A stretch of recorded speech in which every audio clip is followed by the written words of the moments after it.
गौरी ने कैद कर दिया है दावंश विहान को और केसर मारने के लिए दौड़ी है दावंश विहान को। बहुत कमाल का सीरियल चल रहा है और अपडेट भी बहुत कमाल कमाल के निकल कर सामने आ रहे हैं। तो केसर जो है वो बिल्कुल गौरी पर विश्वास करने लगी है और बिल्कुल अच्छी तरीके से समझ गई है कि ये जो बैड वाला दावंश विहान है वो कभी भी उसका भला नहीं चाहता।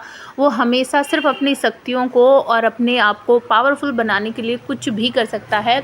जैसे कि उसने कहा था कि हम डायन वंश के लोगों का सभी लोग फ़ायदा उठाते हैं, तो अब केसर को समझ आ रहा है कि ये दावंश विहान जो है ये भी मेरा फ़ायदा ही उठा रहा है और इसीलिए वो आग बबूला हो पड़ती है दावंश विहान पर। फुल पावर जो है उसको जागृत करती है और वार करने की कोशिश करती है दावंश विहान पर। लेकिन यहाँ पर कहानी में ट्विस्ट यही है कि अगर दावंश विहान और रियल वाला विहान एक नहीं हुए तो फिर दोनों में से कोई भी नहीं बचेगा, क्योंकि अगर दावंश विहान को केसर ने मार दिया तो असली वाला जो विहान है वो अपने आप ही मर जाएगा। इसीलिए गौरी और उसका जो परिवार है विहान का वो बिल्कुल भी नहीं चाहता कि दावंश विहान को जरा सी भी खरोंच आए। वट सावित्री का व्रत पूजा पाठ करने के बाद अचानक से केसर का जो पारा है वो 7वें आसमान पर चढ़ जाता है। घर वालों की और उसकी जो प्लानिंग थी कि सब कुछ पूजा पाठ करेंगे और एंड में ये जो काला धागा दिया है प्रथमवंशियों ने, इसको दोनों को पकड़ा देंगे, दावंश विहान को और रियल वाले विहान को, ताकि वो दोनों एक ही बॉडी में आ जाए, दो नहीं एक ही बन जाए।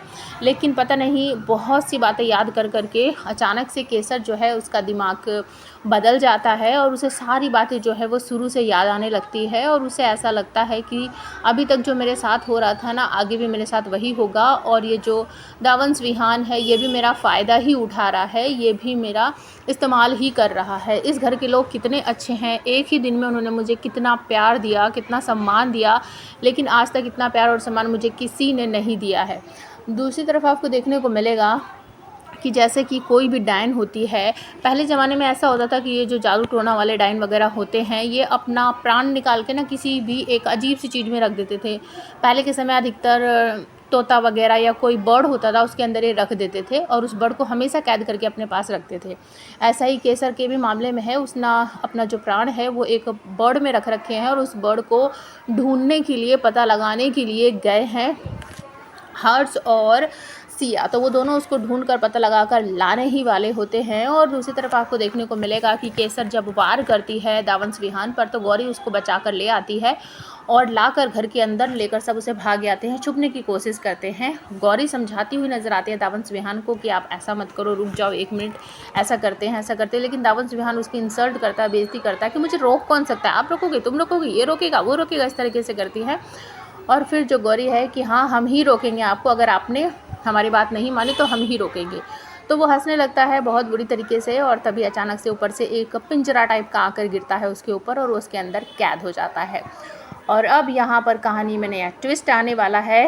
वो जो केसर वाला जो बर्ड है उसको वो लेकर आ जाएंगे और आप हमें कमेंट करके बताओ क्या गौरी दावंश विहान को और रियल वाले विहान को एक करने में सफल हो जाएगी, और क्या उस पक्षी की वजह से घर वाले या फिर खुद गौरी केसर को मजबूर करेगी वो काम करने के लिए जो उनसे करवाना चाहते हैं, मतलब कि दावंश विहान को रियल वाले विहान को एक करने में क्या केसर उनकी मदद करेगी, क्योंकि केसर जो है बहुत बुरी तरीके से आग बबूला हो चुकी है। और क्या यहाँ पर कभी उन्हें पता चलेगा कि वो दोनों सगी बहनें हैं और एक का भाग्य कुछ और है और दूसरे का भाग्य कुछ और है। आप प्लीज़ कमेंट करके ज़रूर बताना।